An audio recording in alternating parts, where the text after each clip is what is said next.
Avoid these 25 common mistakes in Photoshop, Part 1. Welcome to this lecture where we'll explore some of the do's and don'ts in Photoshop. Some of these are straight-out mistakes, while others are personal preferences based on my many years of working in Photoshop. By being aware of this list, you're setting yourself up for success right from the start. That's why I included it so early in the course. Let's get to it. 1. Not saving your project. You create a new document and you get to work. You spend 10, 20, 30 minutes, yet your project is still called untitled, meaning it's not saved somewhere on your drive. If your power goes out or your system freezes, guess who's going to curse the computer gods? My advice to you is to create one layer, then immediately save your project. 2. Using Show Transform controls. This is an option beginners love to use.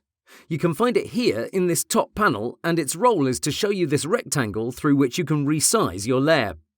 Most people use it to see what they're working on, but my advice is to gaze at the Layers panel occasionally and cut any distractions from the canvas. Usually in web design, you have to focus 100% on your layer and your layer's edge, not on any additional fluff. Plus, to resize it, just use Ctrl-T. 3. Working on a single layer. This happens mostly to people who like to draw. If you're using one or only a few layers in Photoshop, you're not taking full advantage of the program. It also makes your mistakes much more expensive, since they will most likely affect your entire composition. Be smart. Use multiple layers. 4. Selecting the entire canvas by mistake.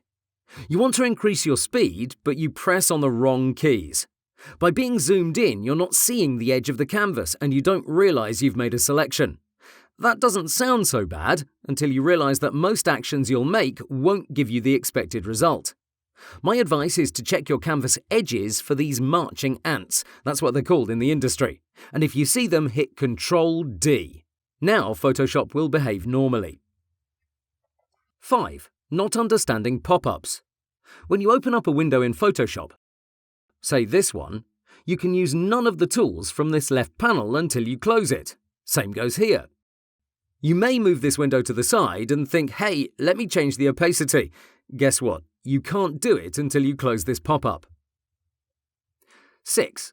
Using auto-select is another thing beginners love to do. You enable it from this top panel, and by checking it, you can select any layer right from the canvas by simply clicking it. It sounds like a time saver, but believe me, it only makes things worse. My advice is to hold down the Control key whilst on the Move tool and click on the canvas. This achieves the same thing. You select that layer without going to the Layers panel.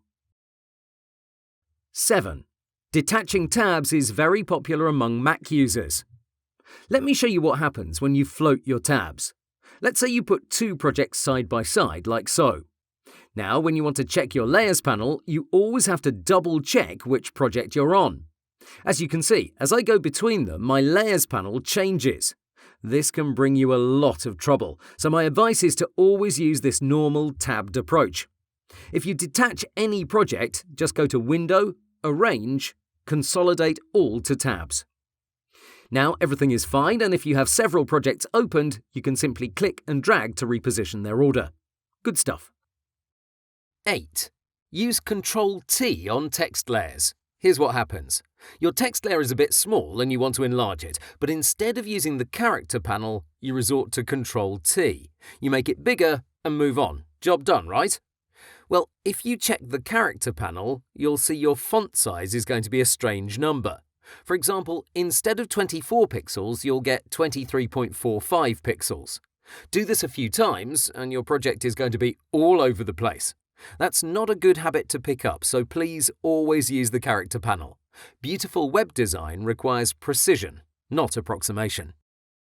9. Using Save As to export PNGs or JPEGs. Photoshop has several ways of exporting your work into shareable formats like PNGs or JPEGs. Save As from this menu is one of the worst ways of doing it. You're losing a lot of flexibility, settings, and options by going this way. Instead, here's what I suggest. You can access the same menu, but go to Export, Export As. This is much more like it. This window has everything you need to get the perfect file type and size out of Photoshop. 10. Using weird characters in your project names is another mistake many people make.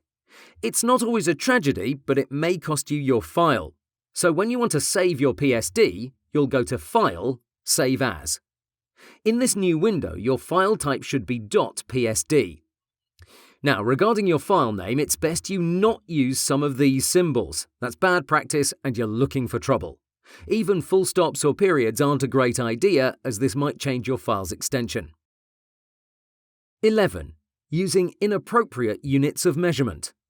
I've already mentioned this, but it seems to be an epidemic, especially when it comes to your fonts. Because we're on the web, use pixels. That's the standard unit of measurement. Some people use points, but those are best used for printing.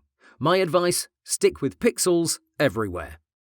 12. Moving layers with arrow keys. Say we want to move this object more to the right. We get our Move tool, and then what? Well, normal designers simply drag the layer to where they want to move it to. Quirky people do this. They hold down the right arrow key and they move it pixel by pixel. By pixel by pixel. Sound fun? Not really. Some may add shift into the mix and that moves the layer in increments of 10 pixels, but even that's tedious. My advice? Just drag it into place. Okay, that's it for this lecture. Let's continue the list in the next video. If you have questions, just let me know in the comments area. If you don't agree with some of these, that's perfectly fine. Photoshop gives you lots of ways of achieving the same result. How you want to get there is your choice. Okay, let's continue.